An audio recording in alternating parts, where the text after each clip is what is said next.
श्री स्वामी समर्थ जय जय स्वामी समर्थ। अनंत कोटी ब्रह्मांड नायक राजाधिराज योगीराज अक्कलकोट निवासी सद्गुरु श्री स्वामी समर्थ महाराज की जय। कशा आहात सर्व स्वामी भक्तांनो? तुम्ही सदैव आनंदी राहा हीच स्वामींच्या चरणी प्रार्थना। तुमच्या सर्व चांगल्या इच्छा स्वामी महाराज पूर्ण करोत आणि आजचा दिवस तुमचा आनंदात जाओ हीच स्वामींच्या चरणी प्रार्थना। प्रथम तुम्हा सर्वांचं खूप खूप मनापासून स्वागत आहे माझ्या चॅनलमध्ये।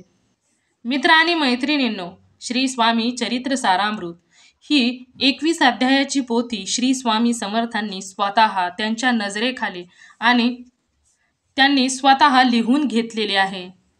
श्री स्वामी चरित्र सारामृत या पोथी ज्या वेळेस तयार केली जात होती त्यावेळेस शब्द न शब्द श्री स्वामी समर्थांनी स्वतः चेक केलेला आहे आणि त्यानंतरच या पोथीच्या अनेक प्रती छापल्या गेलेल्या आहेत। त्यामुळे ही पोथी ही खरोखरच खूप प्रभावशाली पोथी आहे। जरी या पोथीला तुम्ही अमृत जरी म्हटले तरी देखील चालेल, कारण ही पोथी मानवी जीवनामध्ये अमृताचेच काम करते। ज्या व्यक्तीच्या आयुष्यामध्ये श्री स्वामी चरित्र सारामृत ही 21 अध्यायाची पोथी येते त्या व्यक्तीच्या आयुष्यातील सर्व दुःख संकटे अडचणी दूर होतात आणि त्या व्यक्तीच्या आयुष्यामध्ये आनंदी आनंद होत जातो। श्री स्वामी चरित्र सारामृत या पोथीचे आपले 14 अध्याय पूर्ण झालेले आहेत। आता आपण 15वा अध्याय पठन करणार आहोत आणि त्याबरोबरच एका माळेचा जप देखील करणार आहोत। परंतु एक अध्याय पूर्ण झाल्यानंतरच म्हणजे 15वा अध्याय पूर्ण झाल्यानंतर आपण एका माळेचा जप करणार आहोत। मग चला तर आपण श्री स्वामी चरित्र सारामृत मधील 15व्या अध्यायाला सुरुवात करूया। श्री गणेशाय नमः, श्री सरस्वते नमः, श्री कुलदैवताय नमः, श्री गुरुर्ब्रह्मे नमः, श्री अक्कलकोट निवासी पूर्ण दत्तावतार दिगंबर यतिवर्य स्वामी राजाय नमः। ब्रह्मानंद परम सुखद केवल ज्ञान मूर्ति द्वंद्वातीत गगन सदृश तत्वमस्य दिलक्षम एक नित्य विमल मचल सर्वाधि साक्षीभूत भावातीत त्रिगुणरहित सद्गुरुत नमामि। ओम रक्तांग रक्तवर्ण पद्यनेत्र सुहास्य वंदन कथाटोपीच माला दंडकमंडलूधर काट्यकर रक्षक त्रैगुण्यरहित त्रैलोक्यपालक विश्वनायक भक्तवत्सल्य कलियुगे श्री स्वामी समर्थ अवतार धारक पाहि माम। अध्याय 15वा। श्री गणेशाय नमः। अंतरी स्वामी भक्ती जडिता चारी पुरुषार्थ येती हाता पाप ताप दैन्य वार्ता तेथे काही न उरेची सर्व कामना पुरवोन अंती दाविती सूरभुवन जे नर करीती नामस्मरण ते मुक्त याच देही मंगळवेळे ग्रामात राहत असता श्री समर्थ ग्रामवासी जन समस्त वेडा म्हणती तयांसी शीतोष्णाची भीती नसेची ज्यांची या चित्ती सदा अरण्यात वसती एकांत स्थळी समर्थ परमेश्वर रूप येती ऐसे ज्यांच्या वाटे चित्त ते करिता स्वामी भक्ती जन हसती तयांते त्यावेळी मंगळवेड्यात बासप्पा तेली राहत दारिद्र्य पीडित बहुत दीनस्थिती तयांची तो एके दिनी फिरत फिरत सहज वना माझी जात तो देखिले श्री समर्थ दिगंबर यतिवर्य कंटकशय्या करोनी तियेवर केले शयन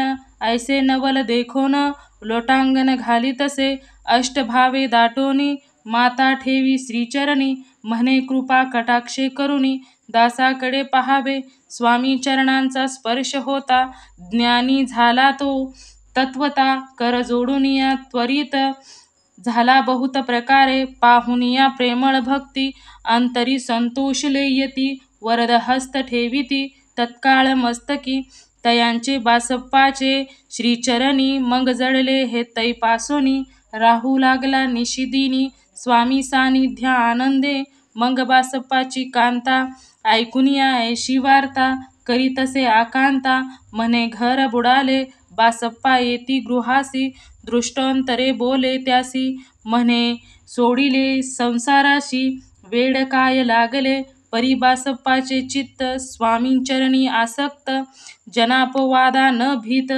नसे चाड कोणाची एके दिवशी अरण्यात, बासप्पा स्वामी सेवा करीत, तव झाली असे रात, घोर दम दाटले चित्त जडले श्रीचरणी, भीती नसे काही मनी, दोन प्रहर होता रजने, समर्थ उठोनी चालले पुढे जाता समर्थ, बासप्पा मागे चालत प्रवेशले घोर अरण्यात, क्रूर श्वापदे ओरडती परी बासप्पाचे चित्त, न वाटे काही भीती, स्वामींचरणी जडली वृत्ती, देहभान नसेची, तो समर्थे केले नवल, प्रगट झाले असंख्य व्याल, भूभाग व्यापिला सकळ, तेजे अग्नी समान, पादस्पर्श सर्प झाला, बासप्पा भानावरी आला, अपरिमित देखिला सर्प समूह, चोहीकडे वृक्ष शाखा अवलोकित, तो सर्पमय दिसत, मागे पुढे पाहत तो दिसत सर्पमय, पाहुनिया ऐशी परी,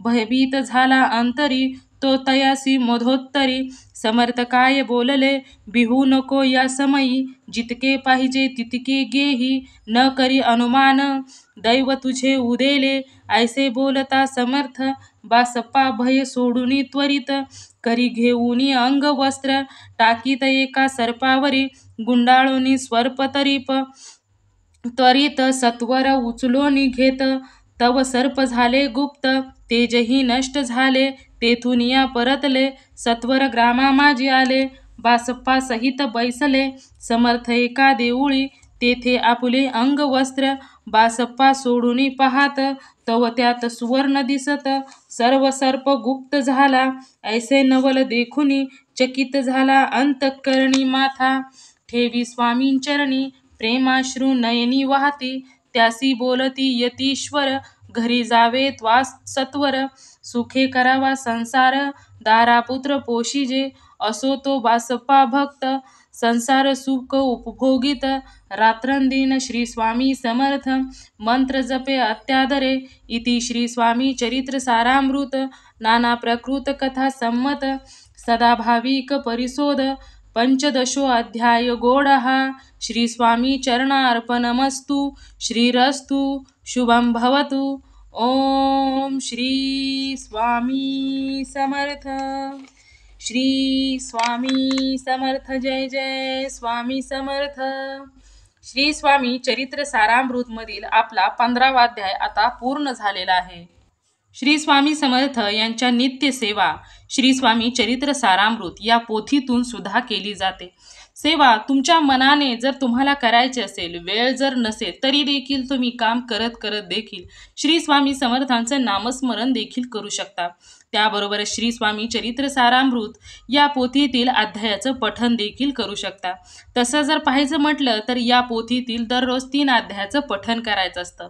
परंतु दररोज एका अध्याय आणि एका माळेचा जप केला तरी देखील चालतो. ज्या लोकांकडे वेळ नाही आणि ते आपल्या आयुष्यामध्ये सतत बिझी असतात, तर अशा लोकांनी श्री स्वामी चरित्र सारामृत मधील दररोज 1 अध्याय आणि एका माळेचा जप केला तरी देखील चालतो. त्याबरोबर दिवसभर काम करत करत, प्रवास करत करत तुम्ही कोठेही असो, त्यावेळेस तुम्ही श्री स्वामी समर्थांचं नामस्मरण मात्र सदैव चालू ठेवायचं आहे. श्री स्वामी समर्थांच्या नामस्मरणाला कधीही खंड पडू द्यायचं नाही. तुमच्या लक्षातून गेलं की तुम्हाला आठवण राहील नाही, तुम्ही नामस्मरण करत करतच विसरून गेला तरी देखील चालतं. परंतु ज्यावेळेस तुमच्या लगेचच आठवण येईल की आपलं श्री स्वामी समर्थांचा मंत्र जप अर्ध्यावरच राहिला, त्यावेळेस मात्र तुम्हाला लगेचच श्री स्वामी समर्थांच्या मंत्र जप चालू करायचा आहे. सतत तुमच्या श्री स्वामी समर्थ हे तोंडामध्ये मंत्र जप चालू ठेवायचा आहे. मित्र आणि मैत्रिणींनो, आता आपला श्री स्वामी चरित्र सारामृत मधील 15वा अध्याय पूर्ण झाला आहे. आता आपण श्री स्वामी समर्थ या मंत्राचा, षड्यक्षरी मंत्राचा जप करूया, म्हणजेच आपण एका माळेचा जप करूया. श्री स्वामी समर्थ या मंत्राचा जप चला तर आपण करायला घेऊया. आता आपण श्री स्वामी समर्थांच्या एका माळेचा जप करायला घेतोय, परंतु त्या अगोदर तुम्ही देखील माझ्याबरोबर श्री स्वामी समर्थांचं नामस्मरण करायचं आहे, त्यांच्या मंत्राचा जप करायचा आहे. मी हातामध्ये माळ घेऊन श्री स्वामी समर्थांच्या नामस्मरणाला, एका माळेच्या जपाला सुरुवात करत आहे.